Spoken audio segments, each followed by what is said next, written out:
Hello, infidels, and welcome to another edition of Cowboys Imperial Report. I am the Emperor, Marcus Aurelius Maximus, and this week we get to talk about the Vikings and the Cowboys meeting at 3:15 CDT in Texas Stadium. It's gonna be it's gonna be.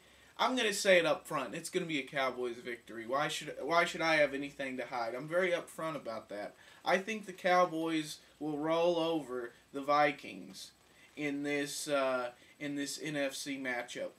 Now, one thing that I can't figure out is I was looking at the standings, doing my research. If you look at NFL.com and you sort by conference, the Packers are the number one seed in the NFC. How does that happen? They've lost. They're 1-1 in their conference. The Cowboys are undefeated in their conference. I mean, the Cowboys have won virtually every tiebreaker that there is, but they're number 2 in the NFC. According to the standings at NFL.com. Who needs them anyway? We don't need them. If the playoffs were to start today, even up there in Lambeau, the Cowboys would roll over the Packers. It's nature's way. This matchup on Sunday features a very dominant running back in Adrian Peterson, and the Vikings also have a very, very dominant rushing defense. The Vikings are number 1 in rushing offense, and they're number 2 in rushing defense. So the Cowboys will have their work cut out for them, as the battle looks like it's going to be primarily in the trenches. And I believe the Cowboys will win this battle. No back has gotten 100 yards on the Dallas defense this year. Why should Sunday against the Vikings be any different? I believe Ratliff, Spears, Canny, James, Adele, they're going to take care of Adrian Peterson, and he's not going to get 100 yards on the Cowboys. That's as certain as our win is on Sunday. But number 2, rushing defense. Now, this could be either because the Vikings secondary is so weak. I mean, it's hard to imagine a secondary weaker than ours. But the Vikings secondary is so weak that people pass, that opposing teams just pass against it, or maybe they legitimately are good against the run. But if they're so good against the run, why is their record 2-3?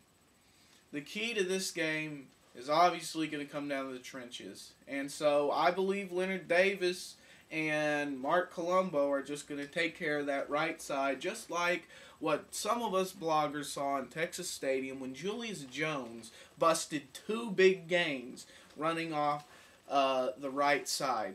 I believe that our offensive line will push and bully and absolutely manhandle the Vikings front 4. Tony Romo, how's he been doing lately? Well, personally, I think he's having one of his streaks akin to what we saw last year when we had a slump against the Saints, against the Falcons, then the Eagles and the Lions, and finally the Seahawks. I think Tony Romo is having one of those stages again. But I believe that after this Vikings game and after the bye week, Tony Romo will come out all guns blazing, just like he did the first 5 games of this season. Terrell Owens. The mediates in BSPN are trying to they're trying to find a story out of him. See, because they're looking at his stats and they're saying, oh hell, Owens has only had 8 catches for less than 100 yards in these 2 games. Let's see. How can we make a story out of that, huh? What are we gonna do? Let's see. We'll invent the facts. Yeah, that's right. We'll say Owens is unhappy. We'll go and pretend we're interviewing him, and we'll try to bait him. And when he doesn't say anything, we'll say he said it anyway. And unfortunately, my pops, he's under the big lie of BSPN and those other East Coast Yankee mediates. He believes everything that they say about Owens. It's disgusting. The man he distrusts the media when it comes to politics and current events, but when it comes to Terrell Owens, they know what they're talking about, huh?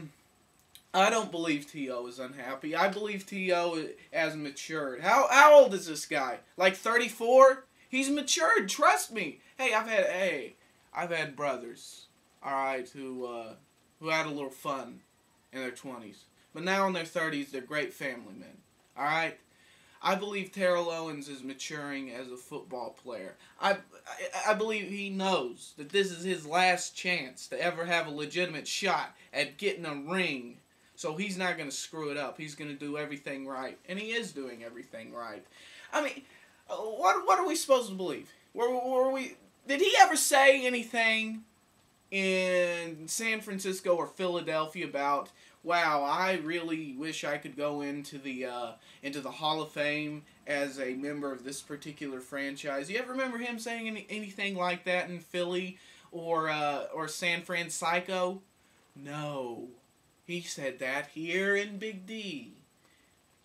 Terrell Owens is happy here. Terrell Owens is not going to screw up. Don't listen to BSPN. Don't listen to any of them when it comes to Terrell Owens. You know who you listen to? You read what he says on the Star Telegram, or you listen to what they say on DallasCowboys.com. Other than that, don't listen to them, and don't listen to them.